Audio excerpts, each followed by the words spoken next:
Hello बच्चों, तो आज फिजिक्स का लेक्चर नंबर 10 लेकर आए हैं, जो कि हमारा वैद्युत विभव एवं संधारित्र का लेक्चर चल रहा था। उसमें लेक्चर नंबर कल 9 हुआ था।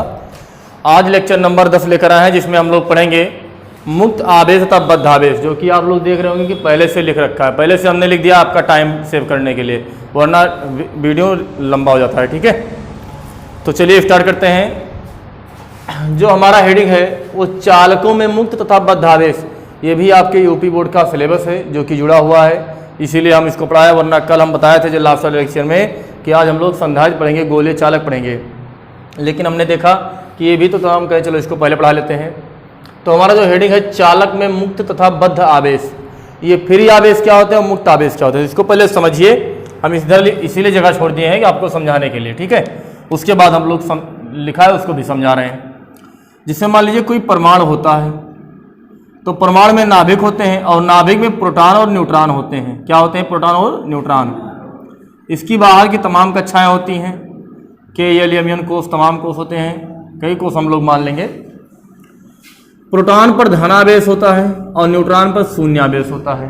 तो कुल मिलाकर नाभिक पर कैसा आवेश हुआ? धनावेश हुआ। कैसा आवेश हुआ? धनावेश। नाभिक कैसी हुई? धनात्मक हुई। उसके बाद जो इलेक्ट्रॉन हैं वो बाहरी कक्षाओं में क्या करते हैं? चक्कर लगाते रहते हैं। अब आप हमको ये बताइए कि जो नाभिक से जितना पास होगा उस पर उतने ज्यादा आकर्षण बल लगेगा। भाई ये प्लस है, ये माइनस है, तो उतने ज्यादा आकर्षण बल लगेगा नहीं लगेगा? और जो जितना दूर है उससे उतना कम बल लगेगा। लगेगा नहीं लगेगा? बोलो भाई। दूरी बढ़ने से बल का मान क्या होता है? वर्ग, दूरी के वर्ग अनुपाती होता है। ये वर्ग व्युत्क्रमानुपाती नियम का पालन करता है बल। इसीलिए जो इलेक्ट्रॉन जितने दूर होंगे उस पर ये बल का मान उतना ही कम होगा, लेकिन जो पास में होंगे उस पर बल लगेगा वो ज्यादा होगा, प्रभावी बल लगेगा। ठीक है, तो जो दूर वाले बल होंगे इनको हल्का सा टेम्परेचर दे दिया जाए तो क्या होंगे? फ्री हो जाएंगे, अपना कोष छोड़ देंगे। अब छोड़कर अपने कोष कोई बाहर वाला चाहेगा तो उसको जा सकता है, कोई खींचेगा तो, और नहीं तो अपने पूरे आयतन में कहीं पर भी ये गतिमान होने के लिए फ्री हो जाते हैं। ठीक है, इन्हीं आवेश को जो अपनी अवस्था छोड़ सकते हैं एज रूम टेम्परेचर, कमरे के ताप पर तापीय विक्षोभ के कारण गर्म करते हैं, तो ये अपने आप में एक टेम्परेचर के कारण मुक्त हो जाते हैं, फ्री हो जाते हैं। इन्हीं इलेक्ट्रॉन को हमने क्या नाम दिया? मुक्त आवेश। क्या नाम देंगे? लेकिन जो इसके समीप कक्षाओं में इलेक्ट्रॉन है जिन पर प्रबल वैद्युत बल लग रहा है, आकर्षण बल बहुत तीव्र लग रहा है, वो क्या होंगे? इनसे बंधे रहेंगे। इसीलिए इनका नाम क्या देंगे? बद्ध आवेश। क्या नाम देंगे? बद्ध आवेश। ठीक है, तो चलिए जो लिखा है उसको समझा रहे हैं। हमने लिखा है सभी पदार्थों की संरचना छोटे छोटे परमाणुओं से मिलकर हुई है। ठीक है, सही है भाई, जितने पदार्थ हैं सब छोटे छोटे परमाणुओं से मिलकर हुई है। अब मैं एक परमाणु की बात करने चल रहा हूं। सभी परमाणुओं के केंद्र में, भाई जो भी जितने परमाणु होते हैं सबके केंद्र में, सबकी बात कर रहा हूं मैं, नाभिक होता है। आपको बताया मैंने, जो धन, प्रोटॉन और न्यूट्रॉन होते हैं वो क्या होते हैं? नाभिक होते हैं, जिसमें न्यूट्रॉन व प्रोटॉन होते हैं जो कि प्रबल नाभिकीय बल से बंधे रहते हैं। मतलब ये आपस में जो प्रोटॉन और न्यूट्रॉन है, ये आपस में जो बल लग रहा है प्रबल नाभिकीय बल, बहुत कठिन बल होता है, बहुत ज्यादा बल होता है, प्रबल नाभिकीय बल से बंधे रहते हैं। नाभिक का आकार लगभग 10⁻⁻15 कोटि का होता है। कितना होता है? सॉरी ये मिस्टेक हो गया था, 10⁻⁻15 मीटर की कोटि का होता है। नाभिक के चारों ओर विभिन्न कक्षाओं में इलेक्ट्रॉन चक्कर लगाते हैं, जो कि आपको मैंने पहले बता चुका है। ठीक है, नाभिक से दूर वाले इलेक्ट्रॉन पर वैद्युत आकर्षण बल क्षीण होता है। मतलब जब नाभिक से दूर वाले इलेक्ट्रॉन होंगे इन पर जो वैद्युत बल होगा ये कम लगेगा, क्योंकि जो बल है ये वर्ग व्युत्क्रमानुपाती नियम का पालन करता है। इसीलिए सबसे बाहर कक्षा के इलेक्ट्रॉन कमरे के ताप पर भी तापीय विक्षोभ के कारण, मतलब as room temperature 37 degree Celsius पर, या 300 कितना 337 डिग्री सेल्सियस मतलब कितना केल्विन होगा? 310 केल्विन।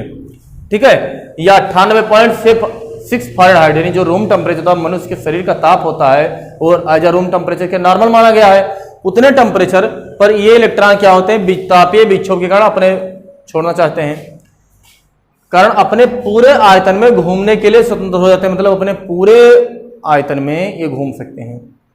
जिन्हें हम क्या नाम देते हैं, मुक्त इलेक्ट्रॉन देते हैं। लेकिन आंतरिक कक्षाओं के जो अंदर की कक्षाएं हैं, समीप की कक्षाएं हैं, इनके नाभिक के पास वाली कक्षाएं हैं के इलेक्ट्रॉन जो है नाभिक से तीव्र आकर्षण बल से बंधे रहते हैं। जो इनमें बल लगेगा वो पास में है, ये प्लस है एक माइनस, तो भाई बल ज्यादा होगा, तीव्र होगा, प्रभावी बल होगा, उस बल से बंधे रहते हैं, जिन्हें हम बद्ध इलेक्ट्रॉन भी कहते हैं। और इसमें एक नोट पॉइंट हम लोग समझ लेते हैं कि आचालकों में मुक्त इलेक्ट्रॉनों की संख्या नगण्य होती है। ठीक है, तो इसको आप लोग समझ लीजिए। और यदि ना समझ में आए तो आप वीडियो दोबारा पॉज करके देखिए, प्ले करके देखिए। आपको इसको लिखने लिए क्या करना है, हम हट जाएंगे, वीडियो आप पॉज कर दीजिएगा, उसके बाद आप स्क्रीनशॉट ले लीजिए या वीडियो से क्लिक कर दीजिए, पॉज कर दीजिएगा, उसके बाद एक बार और क्लिक करेंगे स्क्रीन पर तो ये पूरा जो पॉज वाला लोगो है वो सब हट जाएगा, बिल्कुल क्लीन दिखने लगेगा। आप इसको नोट कर लिए, उसके बाद फिर प्ले करके आगे देखा करें। ठीक है, और या तो स्क्रीनशॉट लीजिए, हम हट गए। ठीक है, ओके। चलिए बच्चों देखते हैं वैद्युत पदार्थ का ध्रुवण। ठीक है, जो अगला हेडिंग है, जो कल हम पढ़ाए थे पिछले लेक्चर में, वैद्युत रोधी पदार्थ या कुचालक पदार्थ या अचालक पदार्थ, उन्हीं को परावैद्युत पदार्थ भी कहते हैं। ठीक है, अब इनका हम लोग पढ़ेंगे ध्रुवण। ध्रुवण मतलब होता क्या है कि ये दो आवेश हों तो दो ध्रुव बन जाए। जैसे मान लीजिए कोई पदार्थ है, भाई हर एक पदार्थ में धनायन ऋणायन होता है, तो धनायन अलग हो जाए, ऋणायन अलग हो जाए, तो हम कहते हैं ध्रुव बन गया ना, इसीलिए इसी घटना को क्या नाम देंगे, ध्रुवण। अब होता क्या है समझिए, पहले मैं समझा दूं, उसके बाद आपको पढ़कर सुना दूं, समझा दूं। जब किसी लिखा है परावैद्युत पदार्थों में इलेक्ट्रॉन नाभिक से दृढ़ता पूर्वक बंधे रहते हैं, यानी मान लेते हैं कोई पदार्थ रखा है, ये इनके नाभिक जो है आपस में जो प्रोटॉन थे बंधे रहते थे, इनको हम एक बाह्य वैद्युत क्षेत्र में रखेंगे। बाह्य वैद्युत क्षेत्र कैसे बनेगा, एक प्लेट लाए जो कि धनावेशित है, दूसरा प्लेट क्या है, ऋणावेशित। अब ये प्लेट धनावेशित हुई तो इससे वैद्युत, और ये ऋणावेशित हुई, तो होता क्या है कि आप लोग को पहले पढ़ चुके हैं कि धन प्लेट से वैद्युत बल रेखाएं निकलेंगी और माइनस में जाएंगी, ऐसे तो होगा। फिर होता क्या है कि इसमें इलेक्ट्रॉन और प्रोटॉन दोनों होंगे, तो इस पदार्थ में जो धन प्लेट होगा, ये जितने इलेक्ट्रॉन होंगे, कहेगा इलेक्ट्रॉन भाई आप इधर आ जाइए, माइनस वाला इधर चला आया। माइनस वाला कहा ऐसा है, जब वो इलेक्ट्रॉन को ले गए तो आप इधर चले आइए। ठीक है, तो इसमें पहले तो कोई इधर उधर नहीं थे, बाद में ये प्लस वाली प्लेट क्या की, माइनस वाले को अपनी ओर खींच लिया, और ये माइनस वाले ने प्लस को अपनी ओर खींच लिया। और जैसे ये दोनों आवेश इधर उधर हो गए, ऋणावेश वैद्युत क्षेत्र की विपरीत दिशा में हो गया, और ये वैद्युत क्षेत्र की दिशा में धनावेश चला गया। वैद्युत क्षेत्र की दिशा में धनावेश चला गया और वैद्युत क्षेत्र की विपरीत दिशा में ऋणावेश चला गया, मतलब इधर ऋणावेश जा रहा है, इधर धनावेश जा रहा है। बोलो। और वैसे आप लोग समझ लीजिए कि जो प्लस आवेश होता है वो सदैव वैद्युत क्षेत्र की दिशा में जाता है, तो इसीलिए जो प्लस आवेश, मान लीजिए बीच में दोनों था माइनस प्लस, तो धन आवेश इधर चला गया वैद्युत क्षेत्र में और माइनस विपरीत दिशा में चला गया। और ये जो प्रोसेस हुआ, इसके आयनों को बंट जाने की जो घटना घटी, धन आयन का अलग होने जाने का जो प्रोसेस हुआ, इसी को हमने क्या नाम दिया, ध्रुवण। क्या नाम दिया गया, और हमने कहा ये पदार्थ ध्रुवित हो गया। क्या हो गया, पोलराइज हो गया, ध्रुवित हो गया। तो वही तो हमने लिख दिया है कि परावैद्युत पदार्थों में इलेक्ट्रॉन नाभिक से दृढ़ता पूर्वक बंधे रहते हैं, मतलब बड़ी मजबूती से बंधे रहते हैं, ठोस आग की तरह। ठीक है, जब किसी परावैद्युत पदार्थ को बाह्य वैद्युत क्षेत्र में रखा जाता है, हमने परावैद्युत पदार्थ लेकर आए, बाह्य वैद्युत क्षेत्र में एक वैद्युत क्षेत्र लगाकर ले जाकर रख दिया, तो उसके अणुओं के नाभिक क्षेत्र की दिशा में तथा इलेक्ट्रॉन क्षेत्र के विपरीत दिशा में विस्थापित हो जाते हैं। जो ये अणु था, इसके जो नाभिक वाला पार्ट था, जिसको हम लोग धनायन बोलते थे, क्या बोलते थे, ये वैद्युत क्षेत्र की दिशा में तथा इलेक्ट्रॉन वैद्युत क्षेत्र की विपरीत दिशा में विस्थापित हो गए, मतलब अलग अलग हो गए। तथा इस प्रकार परावैद्युत पदार्थ का एक सिरा धनावेशित तथा दूसरा सिरा ऋणावेशित हो गया। हो गया नहीं हो गया, हो गया। ठीक, इस डायग्राम को भी बनाना है तो थोड़ा आप लोग इज्जत से इसको लिख दिया जाए। ये प्लस सिरा होगा, माइनस सिरा होगा दो प्लेट की। हम मान लेंगे एक पदार्थ है जो कि एक बाह्य वैद्युत क्षेत्र में रखा गया है। वैद्युत क्षेत्र की दिशा आप लोग को मालूम ही होगी कैसी किधर होगी। हुआ क्या है कि रखने के बाद इसका जो नाभिक वाला पार्ट है, धन आयन इधर आ गया, ऋण आयन इधर आ गया, इसको आप लोग को बनाना पड़ेगा डायग्राम।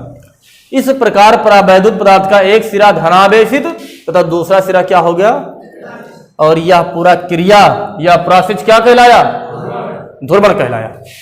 परावैद्युत पदार्थ के भीतर अब सुनिए, इधर धनावेश इधर ऋणावेश, तो बाह्य वैद्युत क्षेत्र की दिशा इधर से इधर की ओर होगी। हम बोल सकते हैं कि साउथ से नॉर्थ की ओर होगी, ठीक है।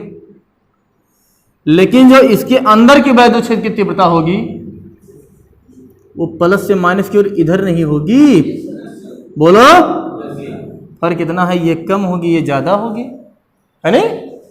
ने क्या लिखा, परावैद्युत पदार्थ के भीतर वैद्युत क्षेत्र की दिशा बाह्य वैद्युत क्षेत्र की दिशा के विपरीत होती है, ठीक है। तो ये आपका क्या रहा, ध्रुवण। आप पहले इसको क्या करेंगे, हम हट जाएंगे, उसके बाद आप नोट कर लीजिए। नहीं नोट कर पाएंगे वीडियो को पॉज करेंगे, उसके बाद फिर क्लिक करेंगे, लोगो हट जाएगा, उसके बाद आप नोट कीजिए। यदि किसी बच्चे को लगे कि मैं स्लो पढ़ा रहा हूं, तो आप जब अपने यूट्यूब पर देख रहे होंगे तो कॉर्नर पर 3 बटन होती हैं, 3 पॉइंट बने, तो उनको क्लिक करेंगे, उसमें आएगा स्पीड, नॉर्मल आएगा, फिर बढ़ क्या रहता है, घटतक क्या रहता है। आप बढ़ा देंगे स्पीड तो बड़ी तेजी से काम करने लगूंगा, बिल्कुल फॉरवर्ड की तरह, जैसे कोई फॉरवर्ड कर रहा है स्पाइडरमैन की तरह।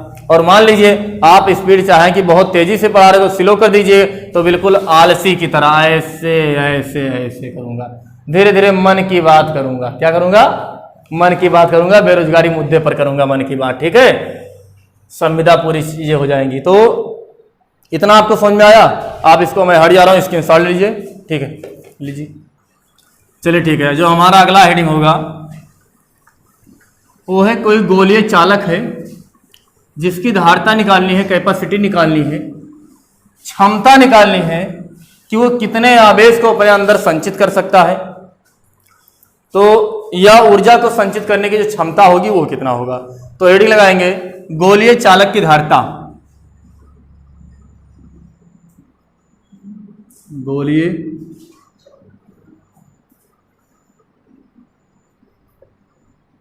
धारिता। कोई गोलीय चालक होगा, उसकी धारिता कितनी होगी, कैपेसिटी कितनी होगी। तो पहले इसको समझ लें, उसके बाद लगाएं। इधर देखिए, जैसे मान लीजिए गोलीय कोई चालक है, केंद्र वो है, मान लेंगे त्रिज्या R है। करना क्या है, इसको आवेशित करना है, आवेशित करना है। अब आवेश कहाँ से लाएंगे, अनंत से मान लेते हैं आवेश ला रहे हैं। पहले dq आवेश लाएंगे। जब पहले dq आवेश इस पर लाए तो पता लगा 1 प्लस आवेश हो गया, इसका विभव मान लेंगे dB हो गया। भाई जैसे जैसे आवेश बढ़ाएंगे वोल्टेज बढ़ता जाएगा, आवेश कितना हो गया, dB हो गया। हम गए 1 dq और लाने, जैसे यहाँ लाने लगे इसने क्या किया, ऐसा कहा कि तुम भागो भागो यहाँ से, ये इसको भगाने लगा, रिपल करने लगा। जब ये इसको प्रतिकर्षित करने लगेगा तो हम थोड़ा और कार्य करेंगे, इसको दबा के यहाँ पुट कर देंगे, पता लगा 1 dB और हो गया। 1 dq और लाने गए, अब ये दोनों मिलकर और इसको कहे अब तुम जाओ। हमने इन दोनों से उठा के और बल लगा दिया, बिल्कुल दबा के खींच के लाए। पहले आसानी से लाए, फिर और थोड़ा बल लगाया, उसके बाद और बल लगा दिए, ठीक है। लग रहा है मेरे इंप्रेशन से लग रहा होगा कि ज्यादा बल लग रहा है, ठीक है। अब पता लगा dB हो गया। अब हमने देखा ये सब प्रोसेस चलता रहेगा, जैसे जैसे आवेश को लाते गए वोल्टेज बढ़ता गया, लेकिन एक लिमिट होगी। उस कंडीशन के बाद इसका वोल्टेज नहीं बढ़ सकता, इस पर आवेश नहीं आ सकता। लेकिन तो इसकी जो क्षमता निकलेगी वो हमने कहा आवेशों को संचित करने की क्षमता कितनी होगी। उसके लिए हम लोग फार्मूला पढ़ेंगे, उसके बाद इसमें ऊर्जा भी पढ़ेंगे कि जो हम कार्य कर रहे हैं ये ऊर्जा कहाँ गया। भाई ऊर्जा तो संरक्षित होता है, ऊर्जा कहाँ गया। तो लॉजिक ये निकल कर आया कि जो आवेश को ले जाकर इकट्ठा किए, संचित किए, वो ऊर्जा इसमें संचित हो गया, इकट्ठा हो गया।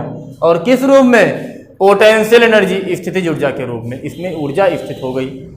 वो ऊर्जा भी निकालेंगे, सबसे पहले निकालेंगे इसकी क्षमता कितनी होगी। क्या होगी, क्षमता कितनी होगी। तो वही हमने लिखाया है धारिता। और धारिता यदि आप नहीं जानते हैं क्या होती है तो आप YouTube पर जाइए, संजय मिश्रा मैथ टाइप कीजिए, प्ले लिस्ट में जाइए और लेसन 2 का लेक्चर नंबर 8 देखिए, सॉरी 9 देखिए। लेक्चर नंबर 9 देखिए, उसमें मिल जाएगा आपको। तो हम मानेंगे एक गोलीय चालक है जिसकी त्रिज्या r है, जिस पर छोटे छोटे आवेश करके हमने पता लगा कि क्यू कूलाम का आवेश वितरित कर दिया, समान रूप से वितरित कर दिया है। ठीक है, तो हम मानेंगे, माना कैपिटल R त्रिज्या का एक चालक है, वही गोलीय चालक है, सॉरी गोलीय चालक है,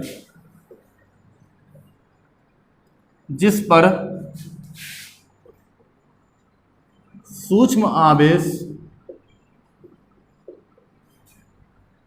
देते देते क्यू कूलाम का आवेश संचित हो गया है। ठीक है, संचित हो गया है मतलब इससे इकट्ठा, पहले छोटा छोटा डीक्यू सूक्ष्म आवेश देते देते क्या हुआ, क्यू कूलाम आवेशित हो गया। इसको एक बैग चार्ज नहीं कर सकते। ठीक है, इसका काम होगा कि एक बैग चार्ज ले ले, लेकिन इसको दे नहीं सकते हैं। आवेश कहाँ से लाते हैं, जैसे मान लीजिए कोई कंडेंसर है, कोई संधारित हो, कोई आवेश है, उसको आवेशित करना है तो या तो लाइट से आवेशित करते हैं, तो बैटरी सेल लगाकर आवेशित करते हैं। वो सेल धीरे धीरे अपना आवेश इसको दे रखता है, धीरे धीरे उसका आवेश इस पर जाता है और इसमें कुछ ऊर्जा आ जाती है, कुछ आवेश आता है। इसकी पहले धारिता निकालेंगे क्या होगी। अब हम मानेंगे, माना प्रारंभिक अवस्था यानी जब समय 0 था, समय तब इस पर आवेश कितना था, 0 था। विभव कितना रहा होगा तब, 0 रहा होगा। क्या रहा होगा, dq आवेश देते देते हमारी ये अवस्था आ गई dq आवेश देते देते हमारी ये अवस्था आ गई कि हम थक गए, अपनी पूरी ऊर्जा इसमें दे दिए और इनकी ये अवस्था आएगी बिल्कुल तन गए। क्या हो गए, जब समय हमारा t हो गया, क्या हो गया, और जो आवेश था वो कितना हो गया, q हो गया, तो वोल्टेज बढ़कर क्या हो गया, v हो गया। क्या हो गया, v हो गया। अब हम निकालेंगे कि इसकी संचित ऊर्जा क्या होगी। तो हम पहले निकालें कि यहां पर जो है विभव कितना होगा। क्या होगा, ये वैद्युत क्षेत्र। अच्छा, एक बात नहीं पल्ले पड़ रही है यार हमारे, कि आप लोग को नहीं पड़ रही होगी कि ये गोले के अंदर डॉटेड बना रहे हैं, बाहर डार्क बना रहे हैं। क्या दिक्कत है, मार्कर की कमी की थी क्या? ऐसा नहीं है कि अंदर मार्कर की कमी थी। ये हमने वैद्युत क्षेत्र को इंडिकेट किया है। किसको किया है? अब आपको पहले लेक्चर में हमने पढ़ाया, किसी वैद्युत क्षेत्र के भीतर वैद्युत क्षेत्र का मान 0 होता है। तो ये डॉटेड बनाया है कि ऐसे रेखा आई होगी केंद्र से और ऐसे चली होगी, जो कि सतह पर सदैव क्या रही होगी, लंबवत रही होगी, 90 अंश रही होगी। ठीक है, अब बताइए, तो हम ये देखेंगे कि इस चालक पर कितना विभव है। तो चालक पर विभव कितना होगा, कौन बताएगा? भूल गए सब? अरे लेक्चर नंबर 5, 6, 7 इसी में तो यही सब तो पढ़ाया गया है।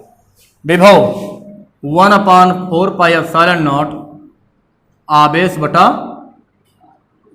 क्या, त्रिज्या, आवेश बटा त्रिज्या। और कल आपको पढ़ाया है गोलीय चालक की धारिता। चल तेरी धारिता लिखते हैं, गोलीय चालक की धारिता C बराबर क्या बताए हैं, Q/V। चलिए B की वैल्यू पुट कीजिए, 1/4πε0 Q से Q मर गया, ये सबसे नीचे वाला कहाँ भाग गया, तो धारिता क्या आ गई, 4πε0 इंटू ये फार्मूला बड़ा गजब का आया।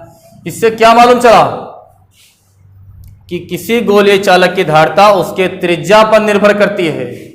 जो धारिता होगी वो समानुपाती होगी किसके, त्रिज्या के। यहां से लिख ले भाई, इसका यहां तक बाउंड्री है, तो जो धारता होगी वो त्रिज्या के C होगा वो R के समानुपाती होगा। ठीक है, जो C होगा R के समानुपाती होगा। तो ये आपका था गोला, आग का गोला नहीं, चालकीय गोला था, जिस पर हमने आवेश दिया, विभव बढ़ाया। पहले समय 0 था, हमने कोई आवेश नहीं किया, बिल्कुल आलसी थे शुरू में, विभव कोई नहीं था, कोई वोल्टेज नहीं था, उसको छूने पर कोई झटका नहीं लगता, उससे कोई ऊर्जा नहीं मिली। डी क्यू आवेश थोड़ा थोड़ा आवेश देते गए, समय टी भी था, आवेश क्यू हो गया, वोल्टेज भी हो गया, मान लेते हैं। धीरे धीरे बढ़ा होगा, एक बैग नहीं बढ़ा होगा।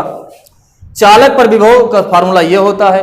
अब आप नहीं समझ पा रहे होंगे सर चालक पर विभव अंदर कि बाहर की सतह पर, तो हम गोले पर निकालें तो गोले पर निकालेंगे विभव, तो जो गोले के भीतर विभव होगा वही उसके सतह पर भी पढ़ाए होंगे। नहीं समझ में आ रहा तो लेक्चर देखो, जब देखोगे तभी तो समझ में आएगा। डिस्क्रिप्शन में लिंक दे रहा है, आप वहां देख लिया करें। फिर हमने देखा गोले चालक की धारिता क्या होगी, तो C बराबर Q/V, इसको हमने कल पिछले लेक्चर 9 में पढ़ाया है। यहां से V की वैल्यू उठा के पुट कर रख दिया गया है, तो C बराबर 4πε0 इंटू R आ गया। मालूम ये चल रहा है कि जितनी बड़ी त्रिज्या होगी उतनी बड़ी धारिता होगी। यहां से एक बात ये समझ में आ रहेगा कि जितना बड़ा गोला होगा उसकी क्षमता उतनी बड़ी होगी। सही बात है भाई, जो जितना मोटा तगड़ा होगा उतनी तो क्षमता होगी खाने की, उतनी तो ऊर्जा उसमें होगी, बोलिए। और जो दुबला पतला होगा वो उतना नहीं रहेगा ऊर्जा। तो इसीलिए ये गोले चालक है, जिसकी धारिता जो होगी R इसके त्रिज्या पर निर्भर करेगी। ठीक है, तो इसको आप नोट कीजिए, उसके बाद हम लोग और करते हैं। नोट कीजिए। चलिए देखिए, ये तो मान लीजिए इतना था। अब ये कह दें कि ये पूरा सिस्टम कहाँ रखा था, वायु में या निर्वात में, कहाँ था, एयर में। अब मान लीजिए यदि चालक माध्यम में हो, तब मान लेंगे जो C आएगा, कैपेसिटर आएगा, वो 4πε0 इंटू कैपिटल K आएगा। क्या आएगा, K। ये कहाँ होगा, ये हमारा जो हम प्रावैद्युत पदार्थ में रखेंगे या किसी मीडियम में, माध्यम में रख देंगे तब होगा। और निर्वात में जब रखेंगे तो C0 मान लेंगे। क्या मान लेंगे, C0। एयर में या निर्वात में जो धारिता होगी वो C0 माना जाएगा, और उसका मान क्या होगा, 4πε0। इससे कट जाएगा, मतलब माध्यम में जो धारिता होगी तथा निर्वात की धारिता उस माध्यम के प्रावैद्युतांक को प्रदर्शित करेगा। यानी किसी गोलीय चालक की माध्यम में जो धारिता होगी और निर्वात में धारिता का जो अनुपात होता है वो उस माध्यम के प्रावैद्युतांक को प्रदर्शित करता है। क्लियर। तो इन सबको आप नोट कीजिए।